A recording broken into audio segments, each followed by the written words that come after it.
अगर कभी आपके शहर पर न्यूक्लियर अटैक हो गया तो आप क्या करेंगे? सोचिए, एक पल में सब कुछ खत्म हो सकता है। घर, लोग, सपने, सब राख में बदल सकता है। लेकिन क्या वाकई आप कुछ कर सकते हैं ताकि जिंदा बच सकें?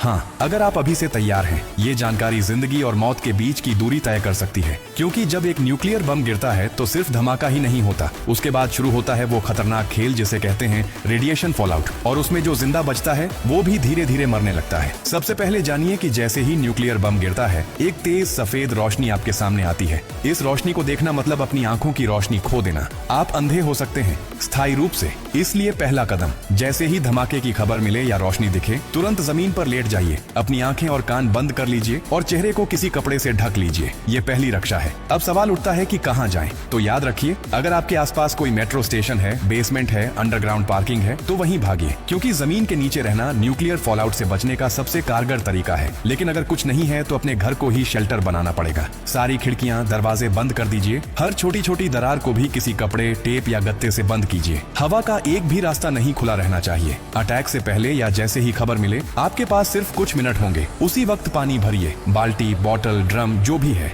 याद रखिए, अटैक के बाद पानी में रेडिएशन मिल सकता है। नल से पानी बिल्कुल मत पीजिए, इसीलिए पहले से स्टोर किया हुआ पानी ही जिंदगी बचाएगा। खाने के लिए ड्राई फूड रखें, बिस्किट, ड्राई फ्रूट्स, पैकेज्ड खाना जो बिना पकाए खाया जा सके। अगर गलती से आप बाहर थे और रेडिएशन में एक्सपोज हो गए तो जैसे ही अंदर आए, कपड़े उतारिए, उन्हें एक पॉलिथीन में बंद कर दीजिए और खुद को साबुन और स्टोर किए हुए पानी से अच्छे से धोइए। याद रहे, नल का पानी नहीं, सिर्फ स्टोर किया हुआ पानी इस्तेमाल करना है। न्यूक्लियर ब्लास्ट के बाद सबसे खतरनाक समय होता है पहला 24 घंटा। इस दौरान बाहर जाना मतलब मौत को बुलावा देना। इसीलिए 24 घंटे अपने शेल्टर से बाहर बिल्कुल मत निकलिए। अगर सरकार की तरफ से संपर्क हो जाए तो निर्देशों का पालन कीजिए, लेकिन अगर कोई सूचना नहीं मिले तो कम से कम 72 घंटे तक बाहर मत निकलिए। 3 दिन, सिर्फ 3 दिन अगर आपने सही तरीके से बिता लिए तो जान बच सकती है। और हाँ, टेक्नोलॉजी की भी तैयारी कर लीजिए। न्यूक्लियर अटैक के बाद एक इलेक्ट्रोमैग्नेटिक पल्स EMP उठती है, जो आपके मोबाइल, लैपटॉप, इलेक्ट्रॉनिक चीजें सब खराब कर सकती है। इसलिए एक पुराना एंड्रॉइड फोन, एक पावर बैंक और एक वॉकी टॉकी को एल्यूमिनियम फॉइल में लपेटकर किसी स्टील बॉक्स में रखें। ये आपको बाकी दुनिया से संपर्क में रखेगा।